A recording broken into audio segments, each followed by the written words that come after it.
Greetings, everyone. We welcome you to our final two presentations of the evening. Thank you all for joining us these last few days. The messages presented have been a tremendous blessing to us all, and we thank each and every presenter.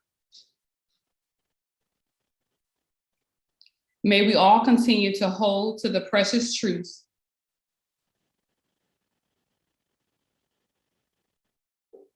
God bless you all.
Hello, everyone.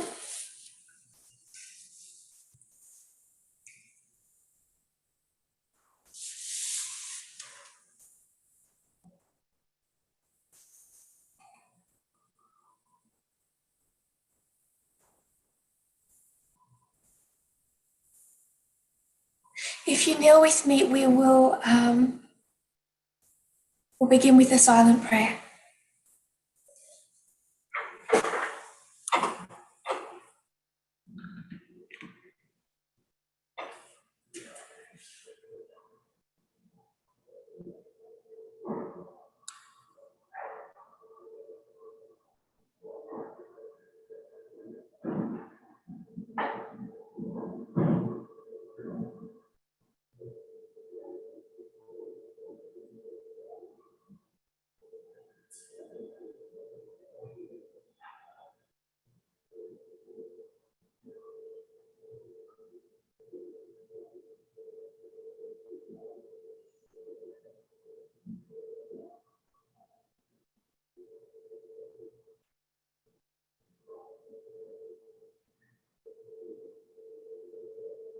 Amen.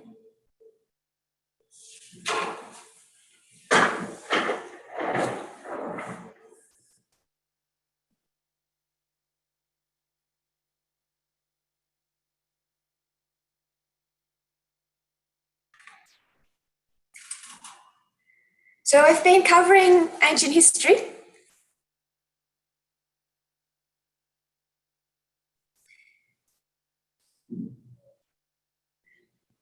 I've made this point before, but I'll make it again.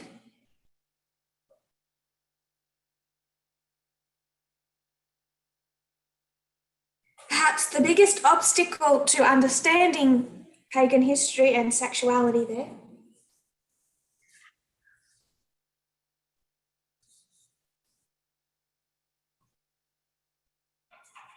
is this issue of bias.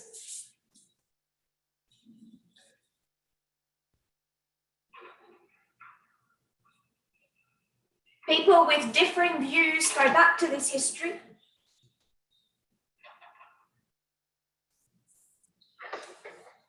to try and demonstrate evidence for their worldview.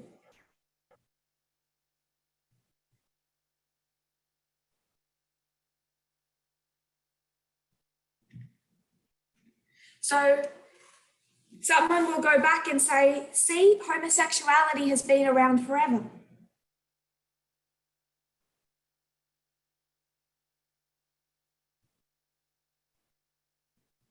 Proof, look at all this male-male sex in Greece.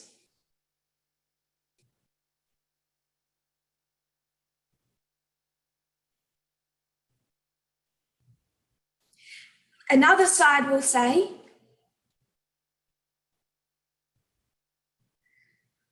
modern America is so pagan.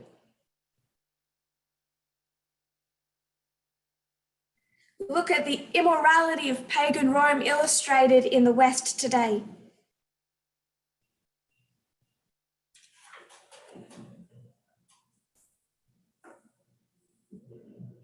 I would like to suggest that both arguments are equally incorrect.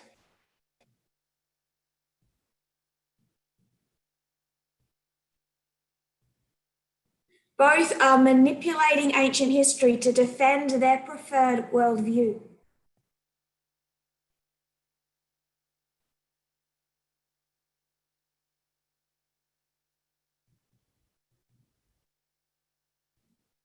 Distorting history to fit a present-day argument.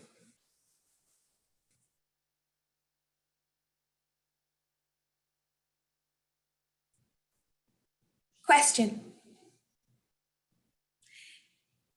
I'm still speaking about men, not women.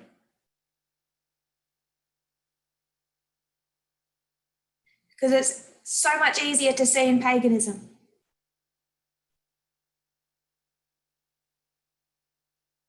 Because women were so trapped in these societies.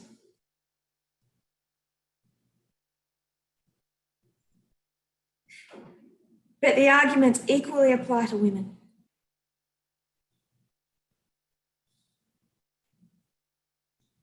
If a man has sexual encounters with other men, does that make him a homosexual?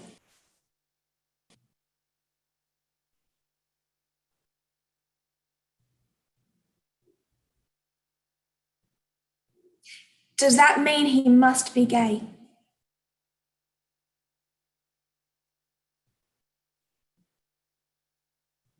So all of these Greek men were gay.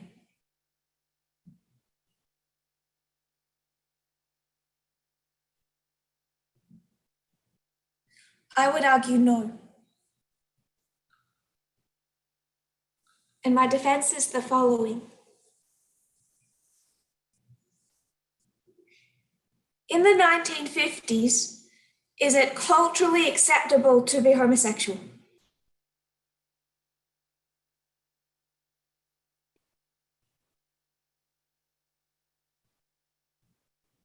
No, they would lose their jobs, they would lose their families.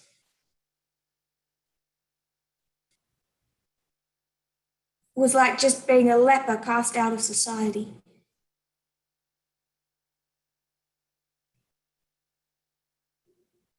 So those gay men in the 1950s,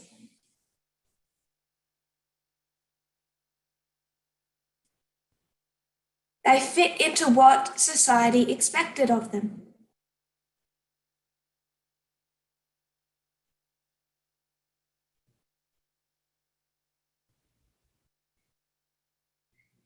They married women, started families, had children.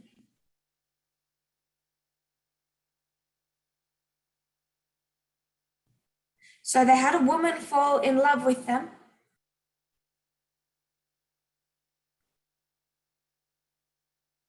Proposed to her. Stood at the altar and married her,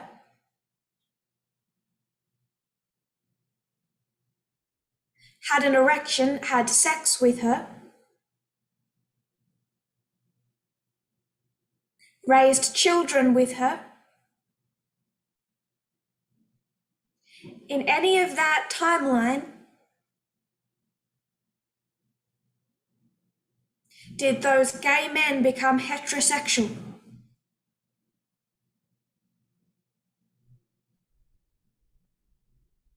No. That's what is so sad about those marriages and that history.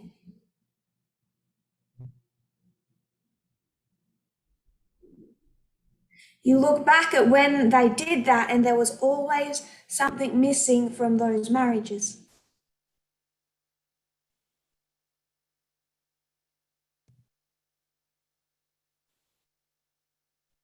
So if it is possible for a gay man to act as a heterosexual,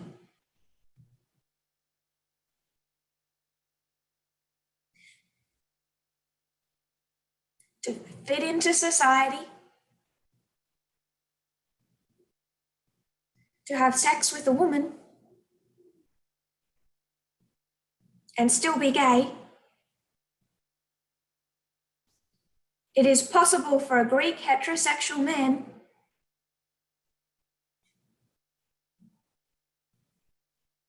when society tells him it is normal, expected,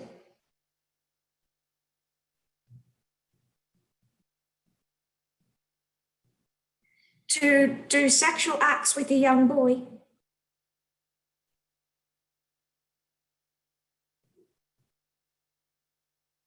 We'll just go along with that. The gay man could become sexually aroused,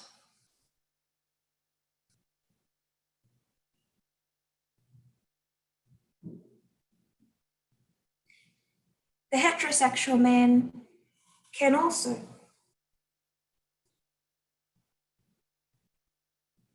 That's just how sex works for a lot of people.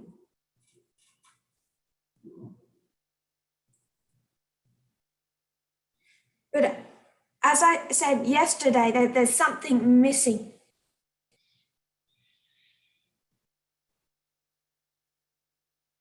Those 1950 marriages were never complete.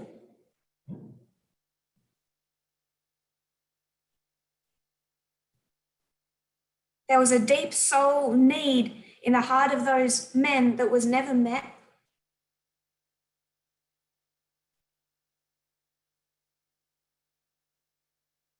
And it wasn't all about sex. The attractions and connections we form with people run so much deeper.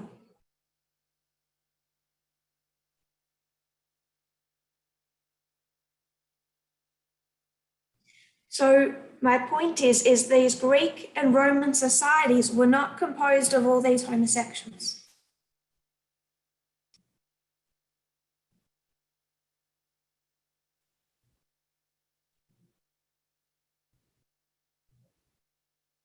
By anything approaching the definition of what it means to be gay or lesbian today.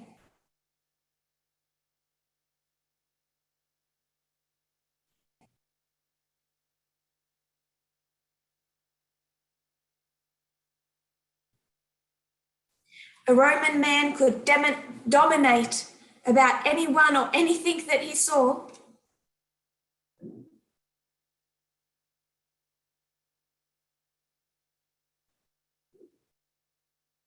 Be confident in his status of masculinity because he dominated.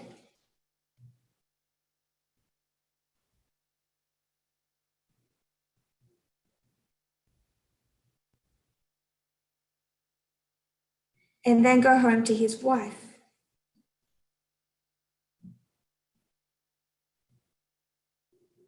And in a cultural context, a set of rules, a Greek man could do the same.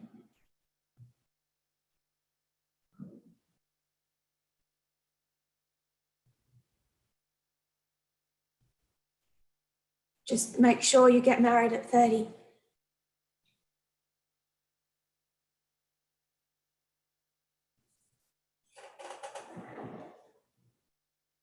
So you can continue that process of raising new little teachers, students to become new teachers.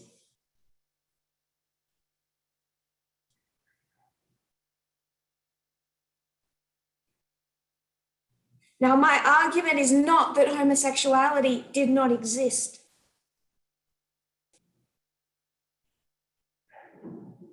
There is abundant evidence that it did.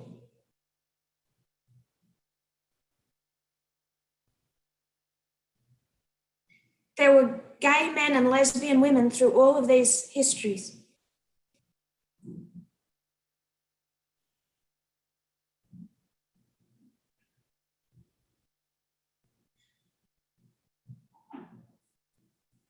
The question I wanted answered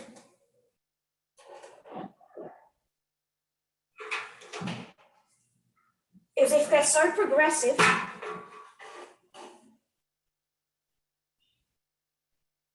could anyone in those societies be an Edie Windsor and a Thea Spire?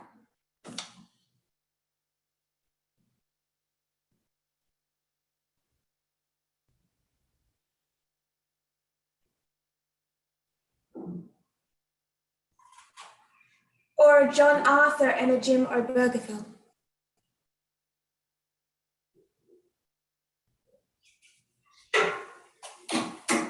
And my response is no.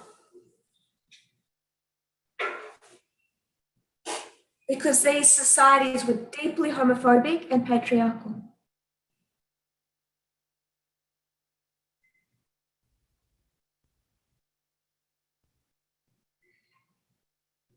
But despite their same-sex relationships,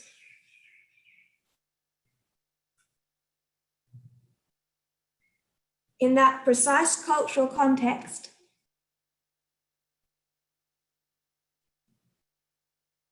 they were not progressive societies.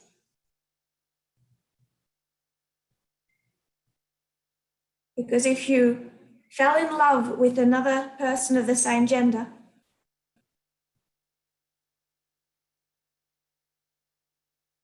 if you're a woman, you don't have many options. If you're a man, you'd better hope they're a slave.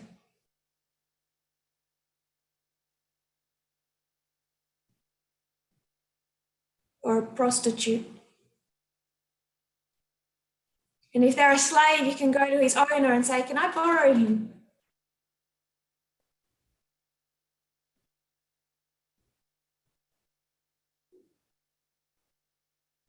And the owner would say, "Sure." But that is not a relationship. Everything is built upon the idea of power.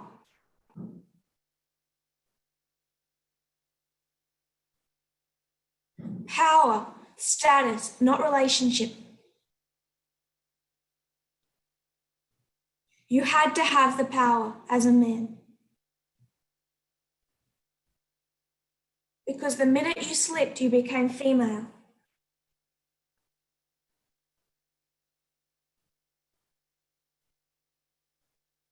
And that was seen as an extreme degradation.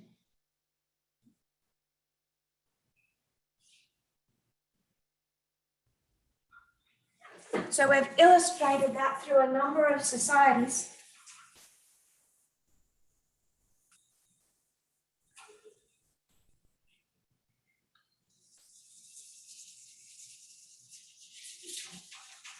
And what we wanted to do was go right back to early history.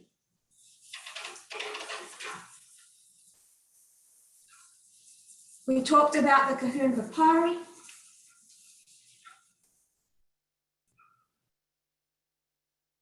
The Samu Alu. The Kahun Papyri and the Suma Alu.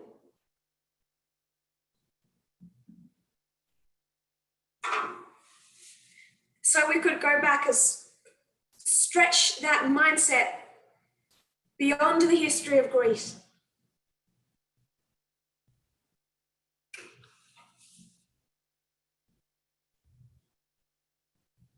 We were able to go back as far as the same generation of Sodom and Gomorrah.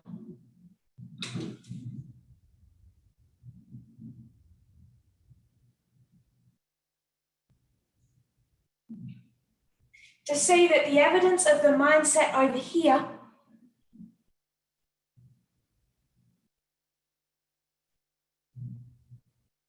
it was not just a unique, unpopular mindset.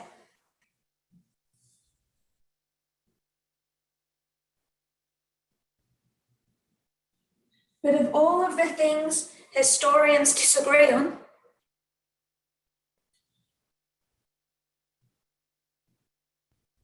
almost all of them agree on this one thing.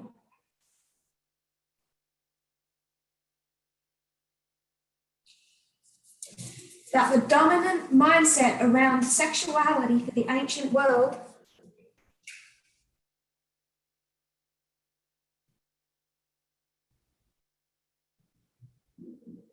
was centered around power,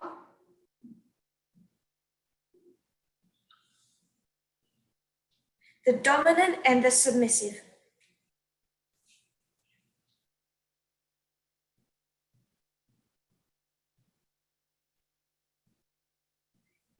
So they went to the Middle Kingdom of Egypt to see the time of Sodom and Gomorrah.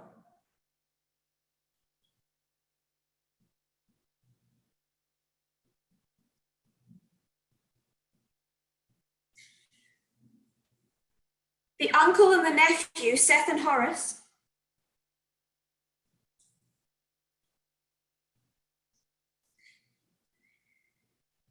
they were not in love. There wasn't some type of spark or attraction between them.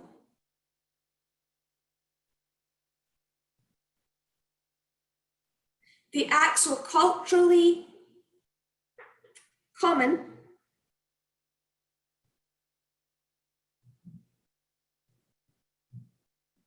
as enacting the ideas of dominance and power.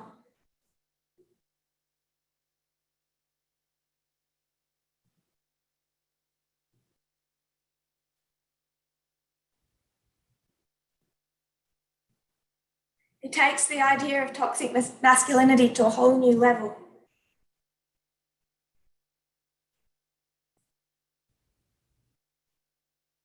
And I would suggest if we can trace it from here to here,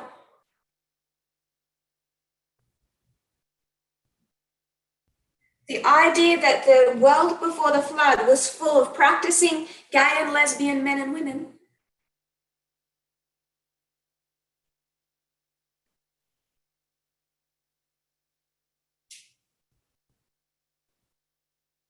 that is why the flood came,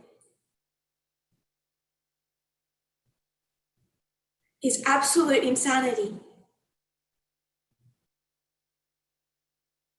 Then we went to the time period of Assyria.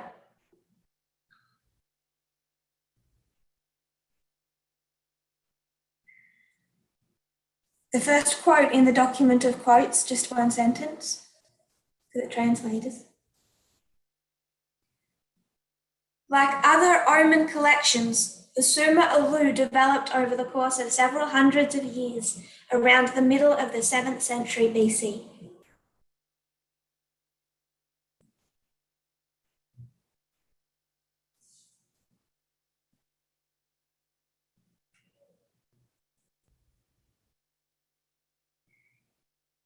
First, quotes set 3.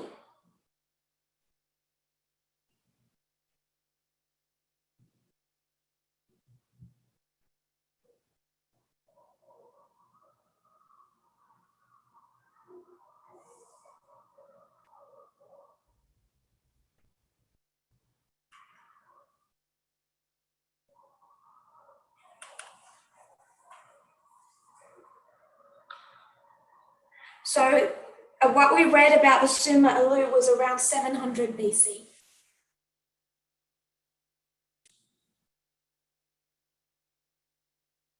And that's when we read that the concept of pederasty was first beginning maybe in Crete.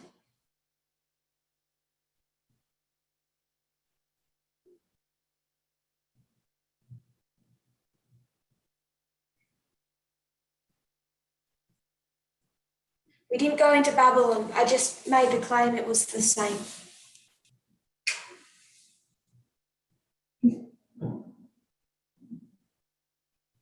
That the little that I did review, it sounded worse.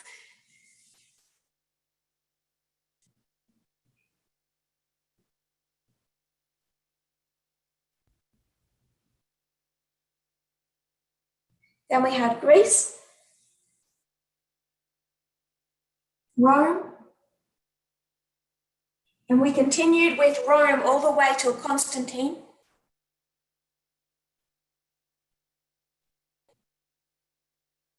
I think the last law we looked at was 438 AD.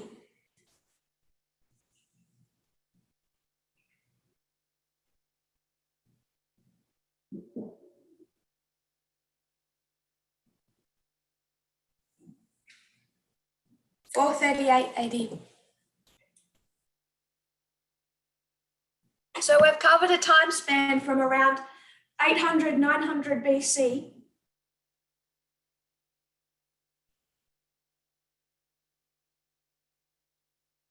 to almost 438, 550 AD, put a round up.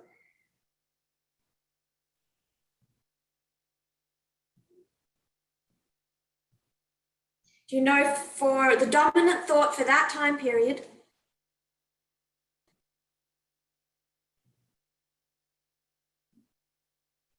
almost 2,500 years.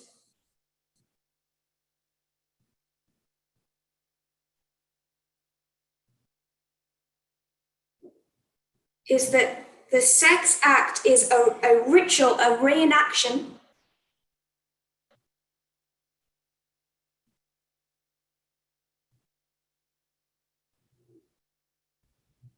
of domination and submission.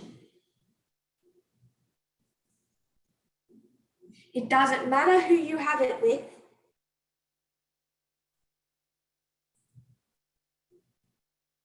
As long as you are dominant.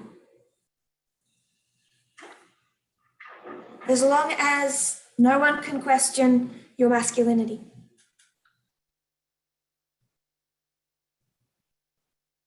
And of course, there's many variations through that.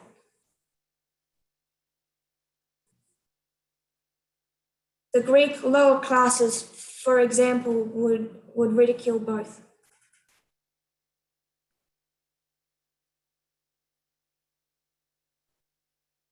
But note, none of these societies are considering gay marriage.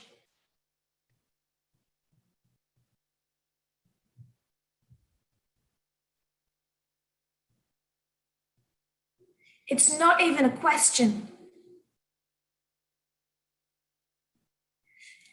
Now, again, some people will say, no, there's lots of evidence that they considered gay marriage.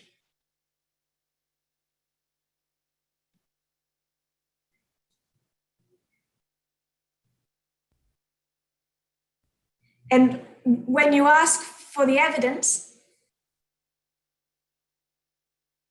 they always start with Nero. Now, I would argue that to prove something was tolerated culturally,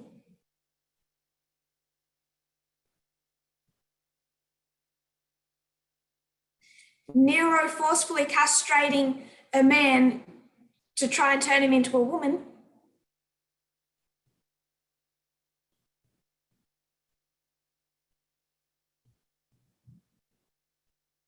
and then marrying him,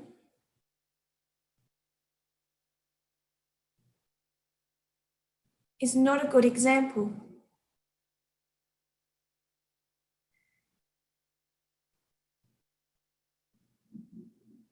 They'll go to another emperor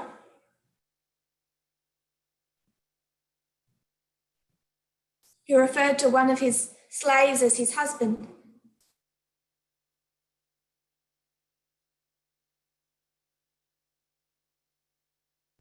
When they look at what writings or responses they have of the common people to these things,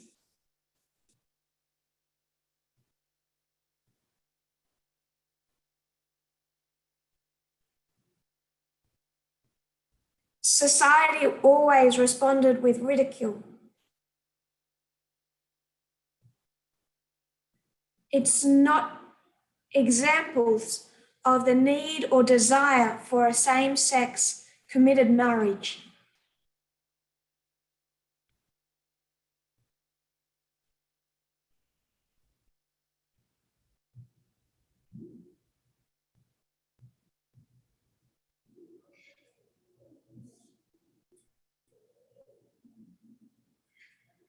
I want to suggest we have a continuation of a similar mindset today.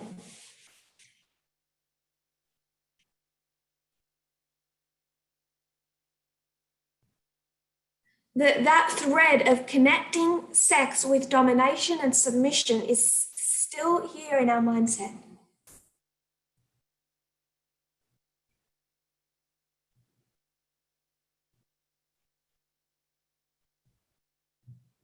You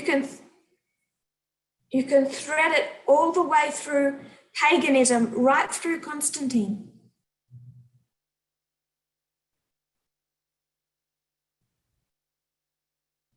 So whenever you've done something wrong while you're driving,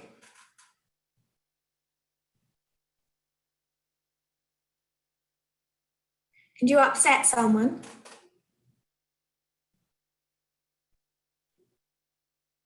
have you ever had someone raise their middle finger to you?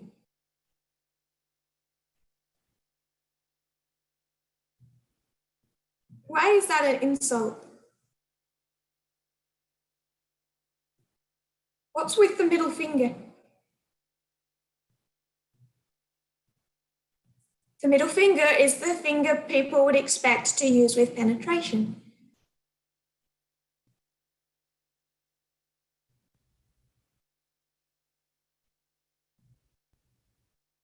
But if sex is meant to be pleasurable, what's the big deal?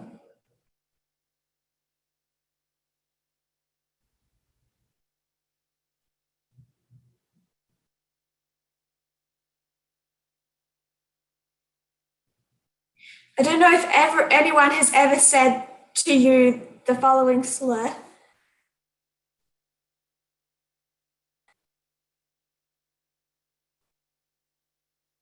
I don't know how it goes in other languages, whether or not every language has the F word. It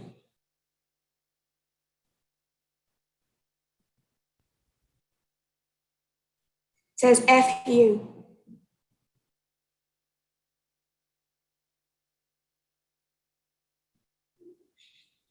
And I would always wonder, why is that an insult?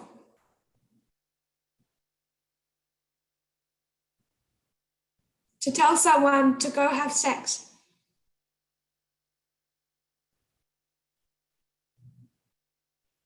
Because the issue with the F word and the middle finger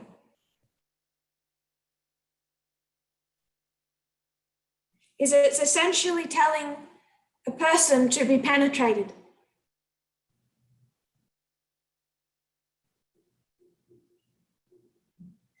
Even if people don't think about what they're doing, and most don't.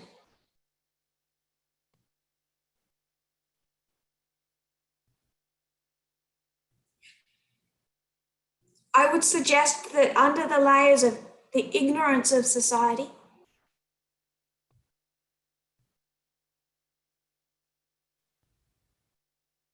the same mindset and stigma is very much alive.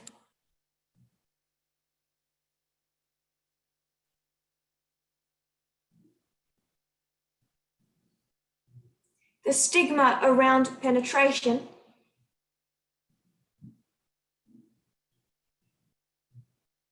and the idea that that will put you in your proper place.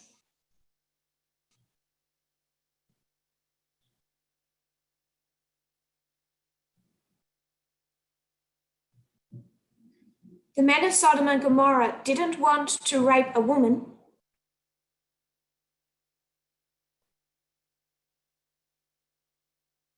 Not because these men were gay,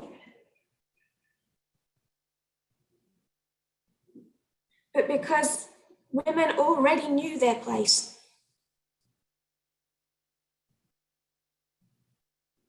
It was these new men, these strangers, waltzing into their city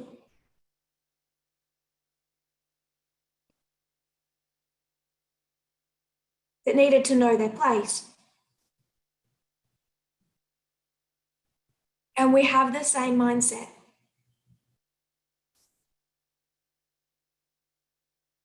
And whether people realize it or not,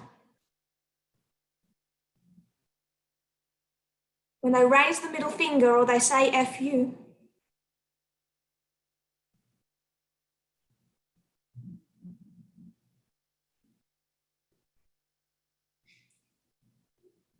every action has a reaction.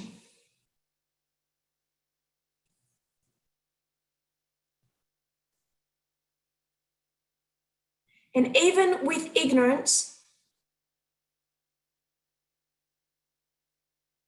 everyone knows what that middle finger means.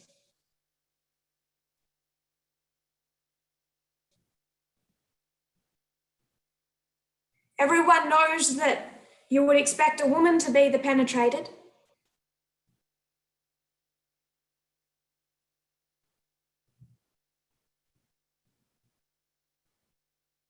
So whether they connect the dots or no, they're continuing the same sexism.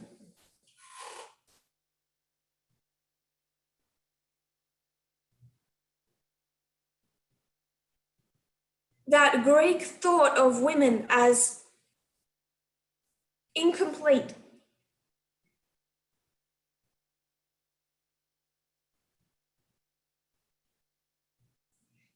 their view of women as so degrading.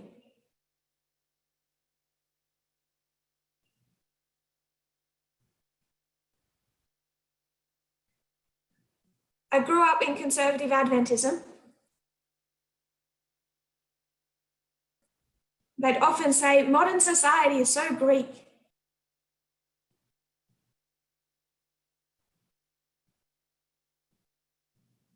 I would suggest it is. But not because of immorality, but because of the views of women and the sexism.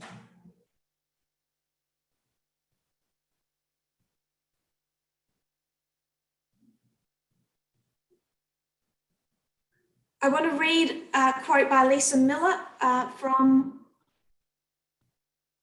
not her quote yet, it'll be, start with, so the question, second paragraph.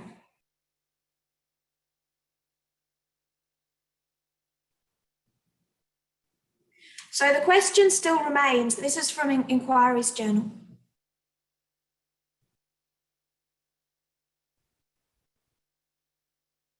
Titled Gay Marriage in Antiquity, How Far Have We Come?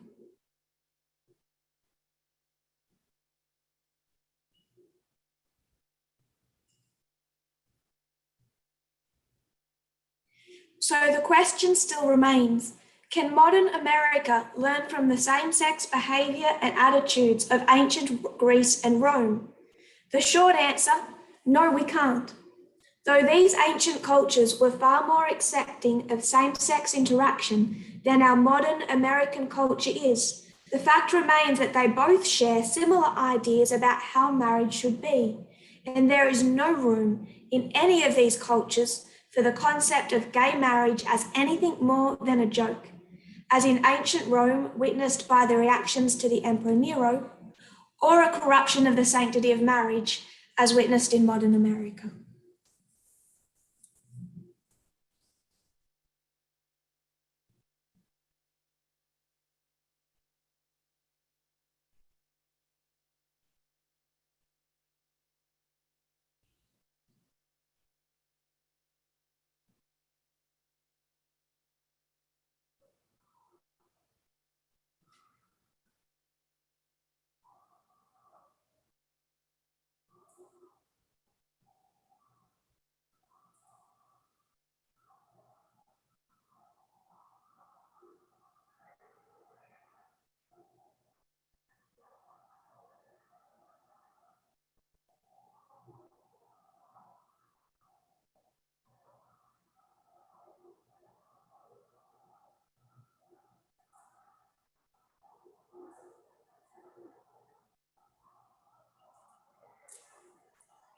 The nutshell of their argument is that it is the fight against gay marriage in the United States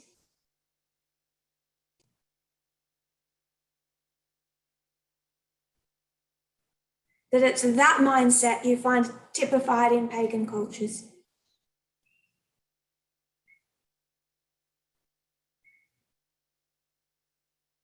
Which is the argument we've been developing all along.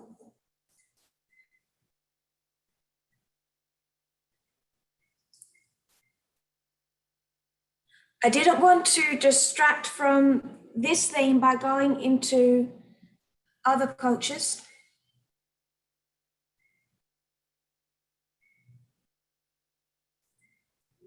Such as Thailand pre-colonialism.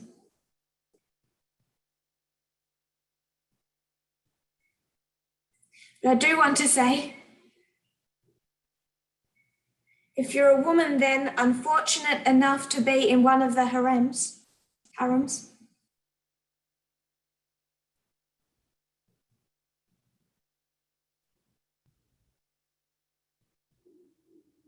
you would not want to be lesbian.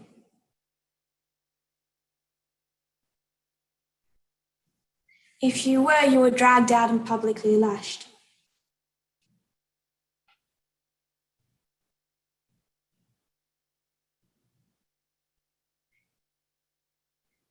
And a culture that recognizes trans women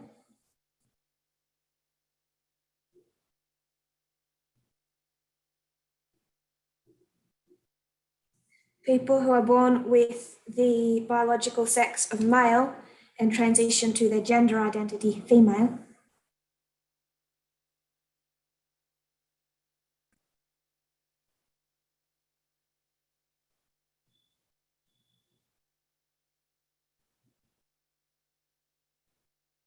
What about all the people born with the biological sex of female?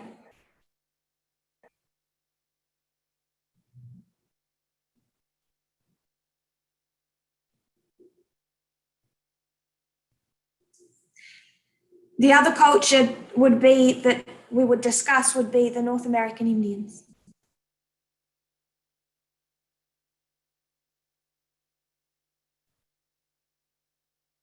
I'm not suggesting that some tribes, some portions didn't have a level of freedom.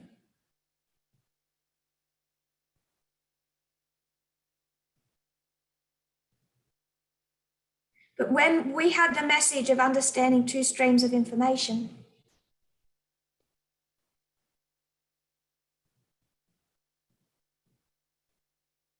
we can't use the same fast brain we took to conservative arguments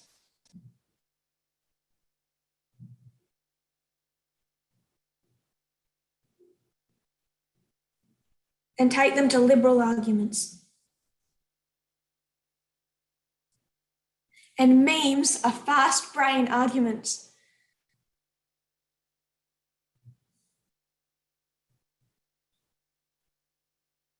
Going to share screen for a moment.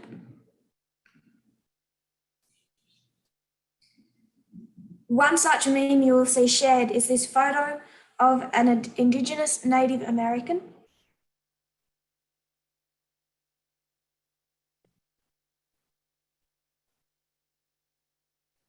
And they will say, it says the following: Christian leaders stand on our soil and claim gay marriage has never occurred here. Over 130 tribes in every region of North America performed millions of same-sex marriages for hundreds of years. Their statements are both hateful and ignorant. Your homosexual was our two-spirit people, and we considered them sacred.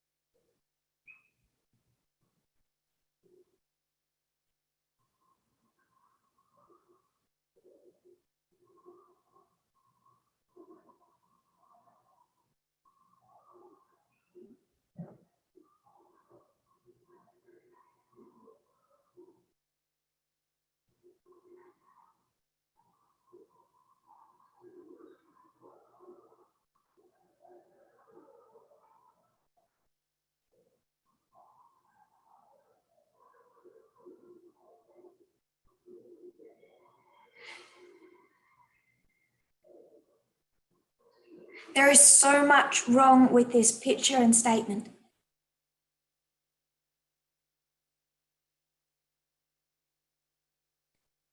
I'm not saying that because I've heard anyone in the movement share it or make that argument.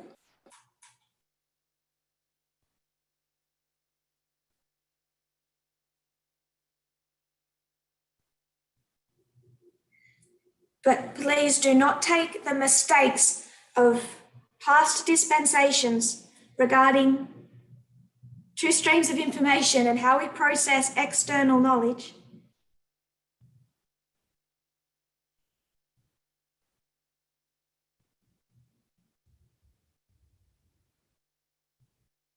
and use them to support liberal causes.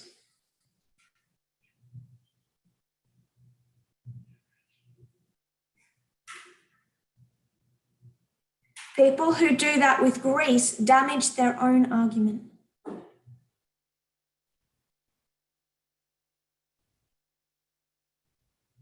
And they're wrong. And there is a lot wrong with this meme.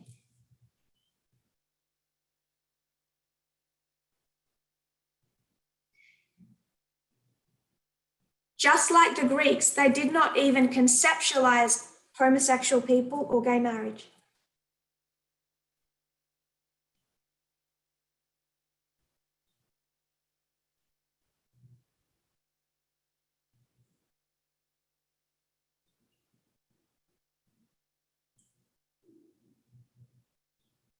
The two-spirit person was seen as a spiritual role.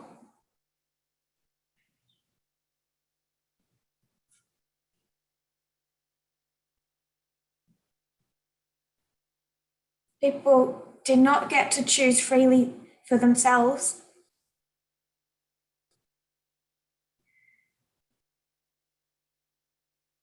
It was a tribal understanding and in most cases patriarchal.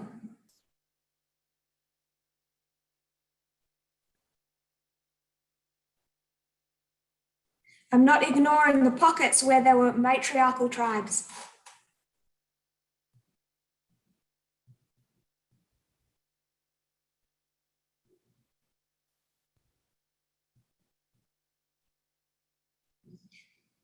But you couldn't just be today's definition of a John Arthur.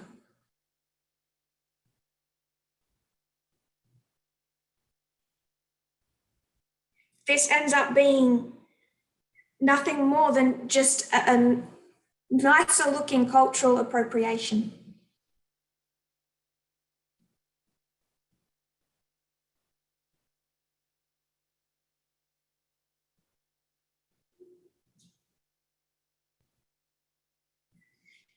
The people who were two-spirited were chosen by the elders.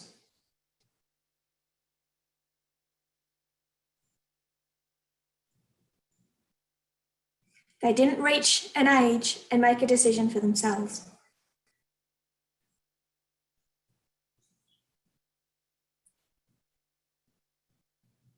If you're a member of the Sioux tribe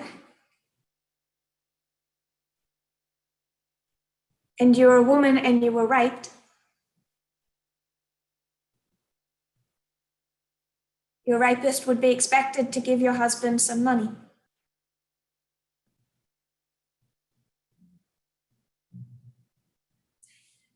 However they organized that, you would pay him off.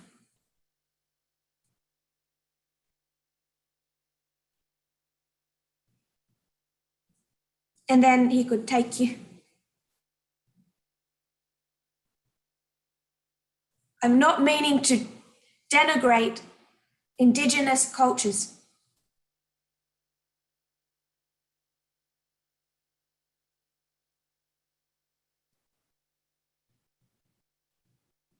But I'm not willing to culturally appropriate with our modern Western mindset.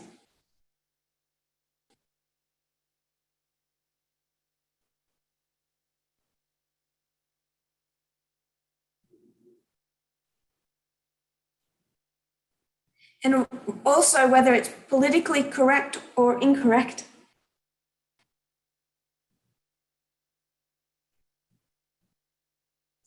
I'm unwilling to justify sexism and abuse.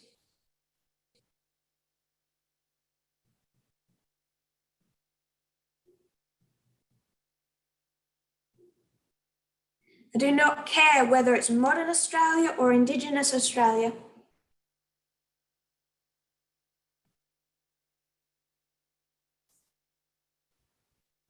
Not ignoring the abuses perpetuated by the invaders of this country.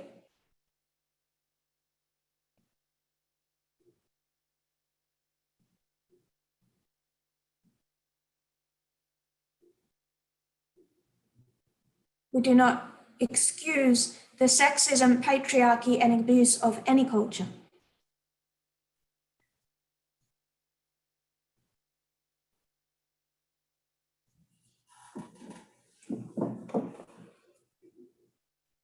And you would be hard pressed to find any culture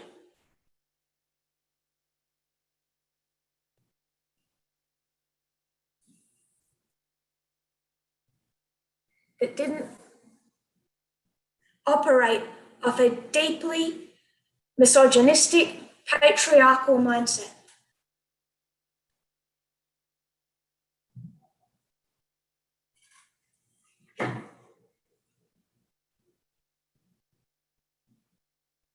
So these ancient cultures are not even considering gay marriage.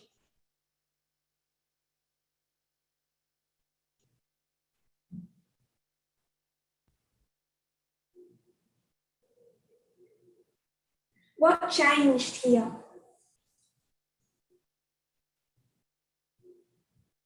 So there's two arguments down in our reform line.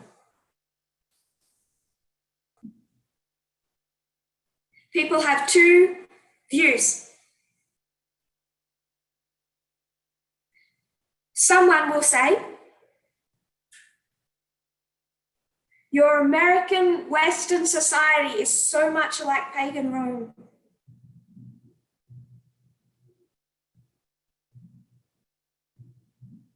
Jerry Falwell crying out, like Jeremiah. A hail of judgments are coming upon this country.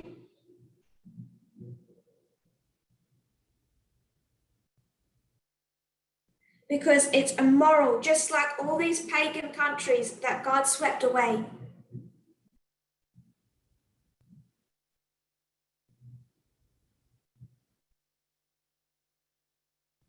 And the sexual revolution and the movement for gay rights are two key instigators for this moral fall.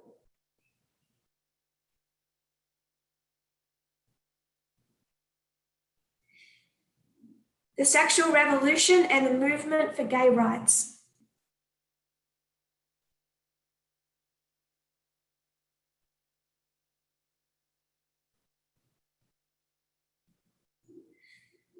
This is why America is falling morally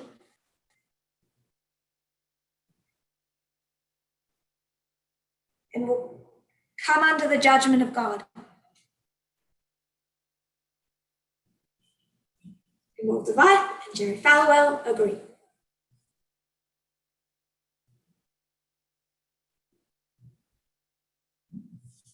Walter White.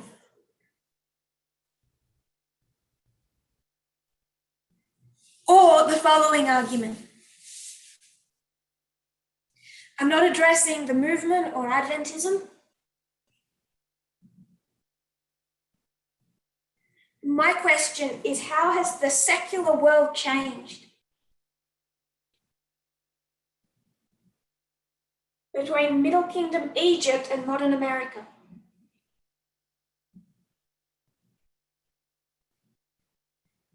Because we always focus on the glorious land.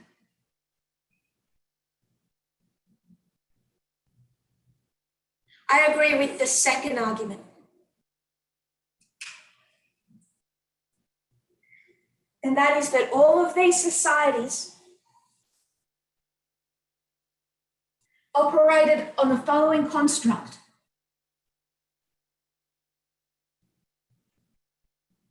Male, superior, dominant, leader, woman. I'm going to put that in little asterisks. Because it's not just women, it's not just female. Remember, it's anything womanized. So they will put men here.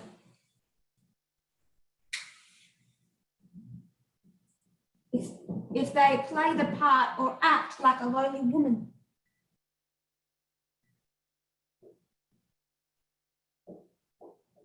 Inferior, submissive, led.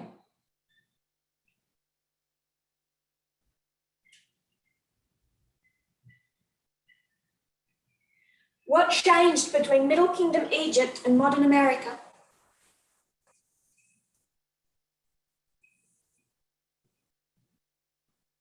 Is second wave feminism and the sexual revolution.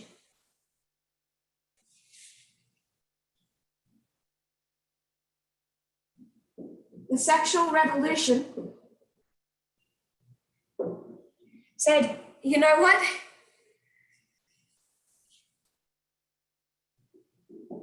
We don't care if we're the ones that get penetrated.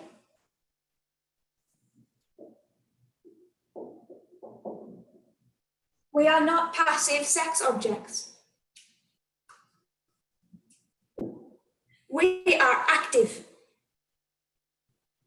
We have agency.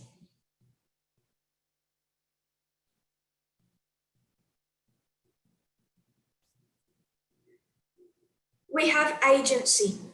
We have the ability to be active. We like sex too.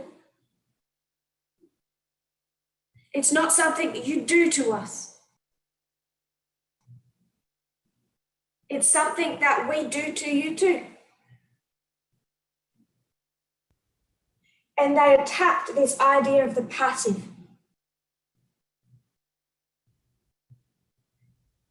This was the core, I would say the crux of the sexual revolution.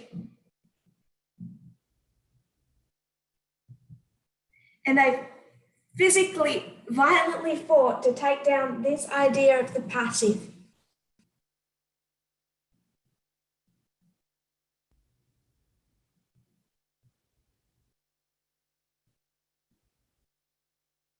Because it wasn't an argument just about sex. The sexual revolution was not all about sex.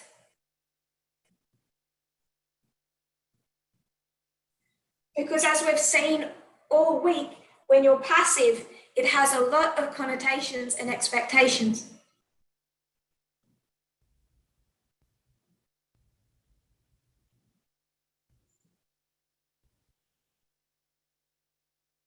It affects the way that you are perceived as an entire person.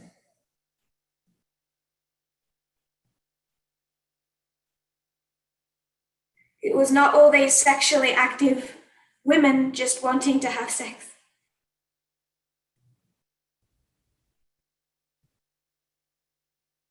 They wanted this thousands of years old idea of being penetrated, submissive, inferior, passive, done away.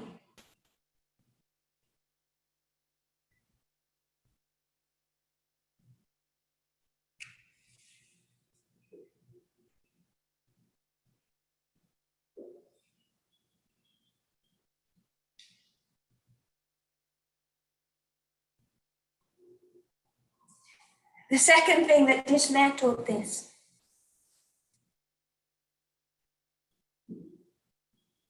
particularly second wave feminism.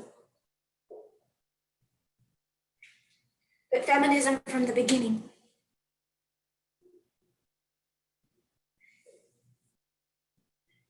They just attacked the construct itself.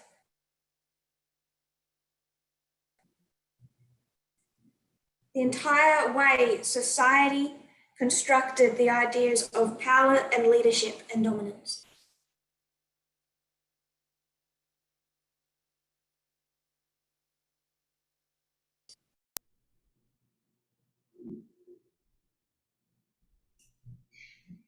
The scale of the war regarding the sexual revolution and second wave feminism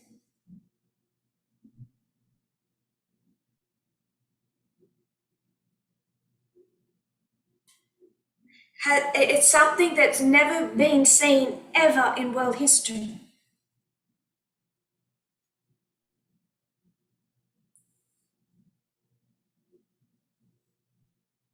And when you destroyed the idea of passive,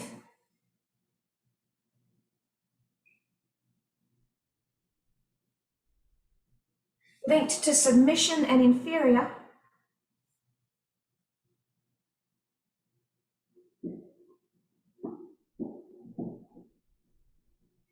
and society did this,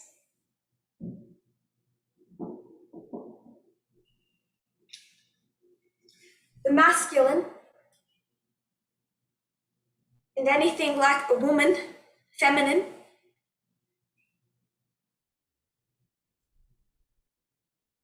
it dismantled the fundamental argument that all of these societies had.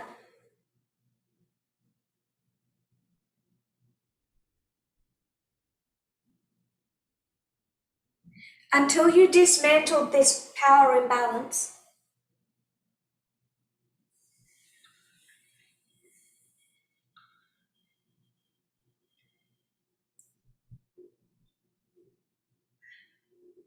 true homosexuality, equal rights gay marriage,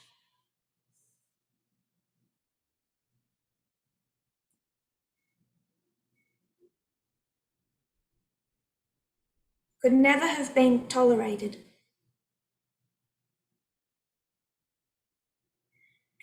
And I want to make the point, this isn't an argument over Christianity.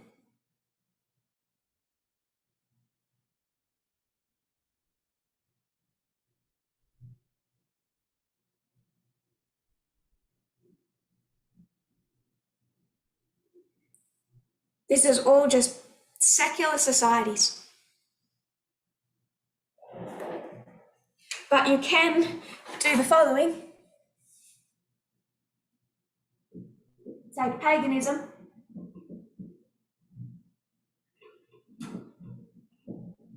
papalism,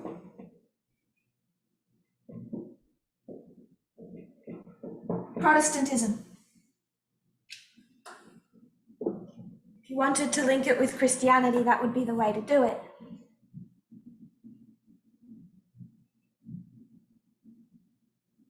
But rather than blame God and Christianity,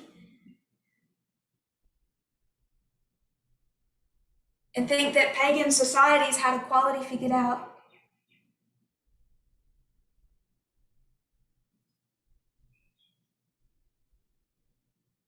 you should trace it to its source.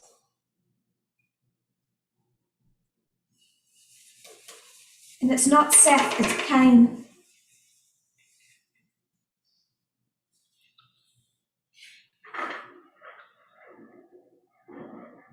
It's not Seth, it was Cain.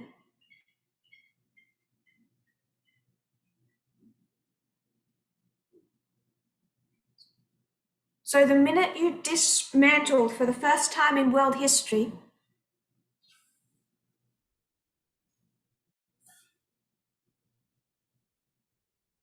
this social construct, as soon as society, external society did that, 2013, 2014, and 2015 became inevitable.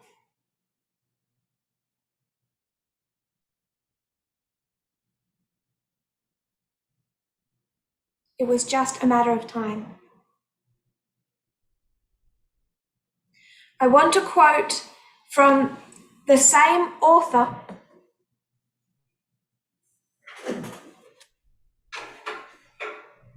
who wrote the 1989 article Andrew Sullivan, in the New Republic, the conservative argument for gay marriage. I'm going to read an article that he put out in 2015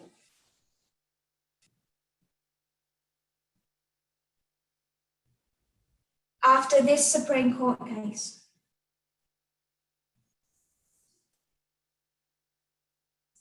And in this article, he's going to remind us and then quote from an article he wrote in 1996.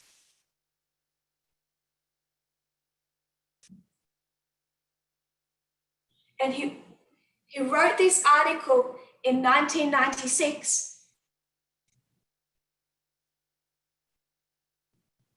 because of the attacks that were coming from the states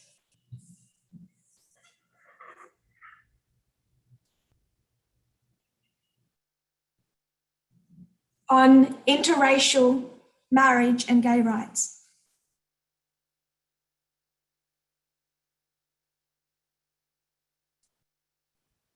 So if you want to read this 2015 article,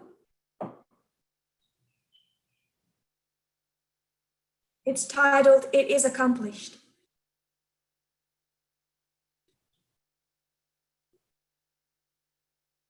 The source does require a subscription.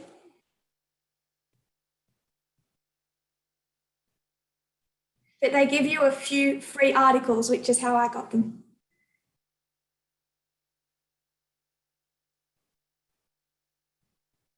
Quoting him, "We are not disordered or sick or defective or evil, at least no more than our fellow humans in this vale of tears. We are born into family. We love, we marry, we take care of our children, we die. No civil institution is related to these deep human experiences more than civil marriage, and the exclusion of gay people from this institution was a statement of our core inferiority, not just as citizens, but as human beings. It took courage to embrace this fact the way the Supreme Court did today. In that 1996 essay, I analogized to the slow end to the state bans on interracial marriage.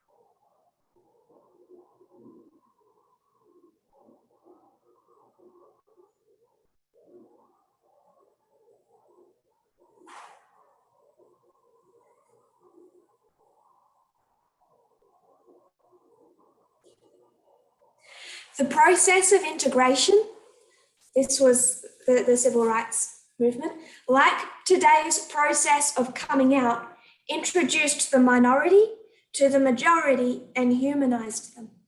Slowly, white people came to look at interracial couples and see love rather than sex, stability rather than breakdown. And Black people came to see interracial couples not as a threat to their identity, but as a symbol of their humanity behind the falsifying carapace of race. It could happen again, but it's not inevitable. And it won't happen by itself. And maybe sooner rather than later, the people who insist upon the centrality of gay marriage to every American's equality will come to seem less marginal or troublemaking or cultural or bent on ghettoizing themselves. They will seem merely like people who have been allowed to see the possibility of a larger human dignity and who cannot wait to achieve it.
I think of the gay kids in the future who, when they figure out they are different, will never know the deep psychic wound my generation and everyone before mine lived through, the pain of knowing they could never be fully part of their own family, never be fully a citizen of their own country.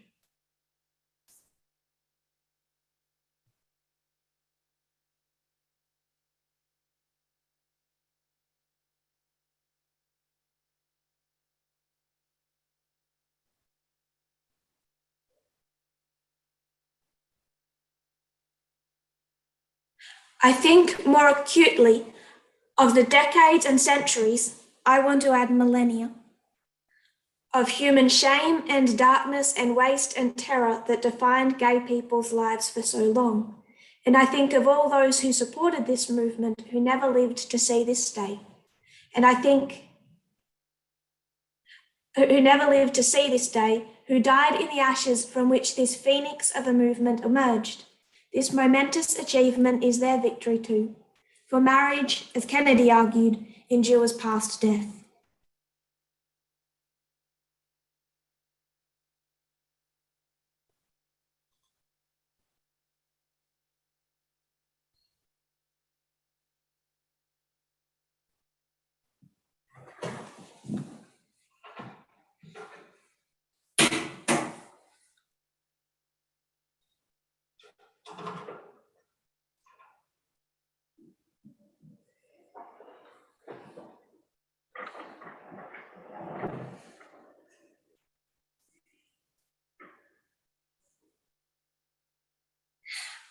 I wanted to add millennia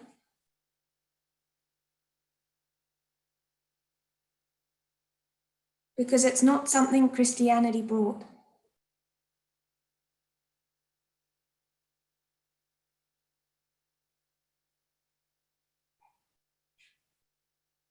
It runs much deeper. And 2015 was not a Western society following pagan ideas.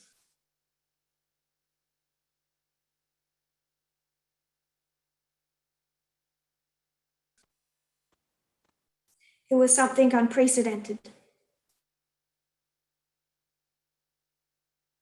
A rejection of a pagan construct.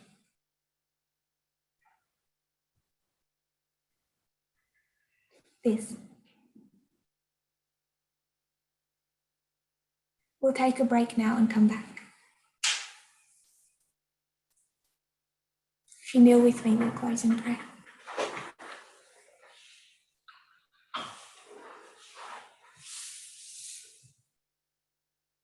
Dear Lord, thank you for how you have led your people through thousands of years, through crisis after crisis, surrounded by so many issues, so many fights.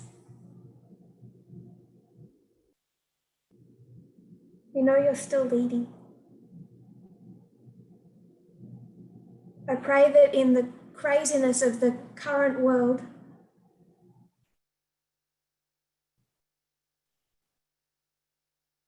we might hear your still small voice.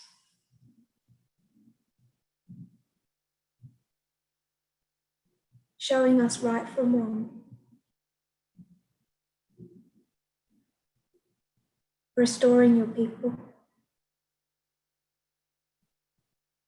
I pray this in Jesus' name.